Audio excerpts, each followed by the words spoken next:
So, మరికొద్ది గంటల్లోనే ప్రారంభం కానున్న అమరావతి పునరంకిత సభ ఇది అని చెప్పుకోవచ్చు. పునర్నిర్మాణ సభగా ఇప్పటి వరకు దీన్ని అంటే అనుకున్నాం.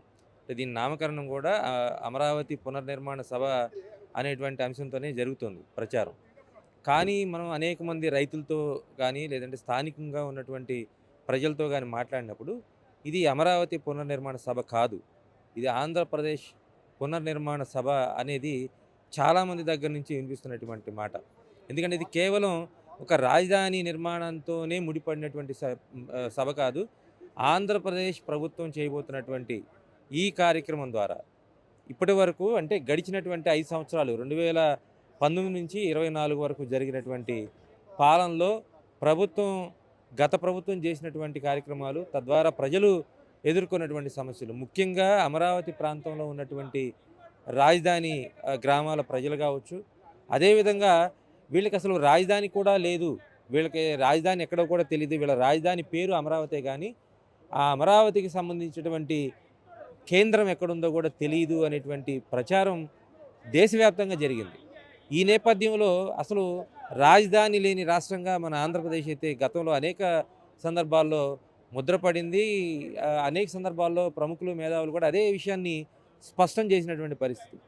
అలాంటి పరిస్థితి నుంచి తర్వాత మారినటువంటి ప్రభుత్వం, కూటమి ప్రభుత్వం ఏదైతే ఉందో ఆ ప్రభుత్వం ఇప్పుడు చేయబోయేటువంటి ఈ నిర్వహించబోయేటువంటి సభ ద్వారా అమరావతి పునర్నిర్మాణం అంటే ఆంధ్రప్రదేశ్ని మళ్ళీ పునర్నిర్మించబోతూ ఉన్నాం. పరిశ్రమలు కానీ, రాజధాని కానీ, రాబోయేటువంటి విద్యా సంస్థలు కానీ, అదేవిధంగా ఐటీ సెక్టార్ కానీ, ఈ మొత్తంగా పూర్తి స్థాయిలో ఒక మళ్ళీ నూతన ఉత్తేజంతో పరుగులు పెట్టించాల్సినటువంటి పరిస్థితి అయితే ఉంది ఖచ్చితంగా. ఎందుకంటే రాష్ట్రం రాజధాని ఏర్పాటు అయితే, నిర్మాణం జరిగితే దాని ద్వారా వచ్చే ఆర్థికపరమైనటువంటి అంశాలు చాలా ఉంటాయి. ఆర్థిక లబ్ధి చేకూరాలి ప్రతి ఒక్క ప్రజలకి, ప్రతి ఒక్క వ్యక్తికి కూడా. కేవలం రాజధాని ప్రాంతంలో ఉన్న వాళ్ళకి మాత్రమే కాకుండా రాష్ట్ర వ్యాప్తంగా ఉన్నటువంటి ప్రజలందరూ కూడా లబ్ధి చేకూరాలి. అలాంటి ప్రతిపాదన ఇప్పుడు ఆంధ్రప్రదేశ్ ప్రభుత్వం చేయబోతూ ఉంది. అంటే రాజధానికి భూములు ఇచ్చినటువంటి రైతుల త్యాగఫలాలు పూర్తి స్థాయిలో అందాలంటే, అవి రాష్ట్ర వ్యాప్తం కావాలంటే ఏం చేయాలంటే ఇక్కడ ఏర్పాటు చేయబోతున్నటువంటి పరిశ్రమలు కానీ, ఇండస్ట్రియల్ సెక్టార్లో ఉన్నటువంటి అంటే వాటికి అనుబంధంగా ఉన్నటువంటి సంస్థలు కానీ, విద్యా సంస్థలు కానీ, ఇవన్నీ కూడా మళ్ళీ పునర్నిర్మాణం జరగాలి. ఆగిపోయిన పనులన్నీ కూడా మళ్ళీ తిరిగి పునఃప్రారంభించాలనేటువంటి కాన్సెప్ట్తో జరుగుతుంది. దీనికోసం ప్రధానమంత్రి రాబోతున్నారు.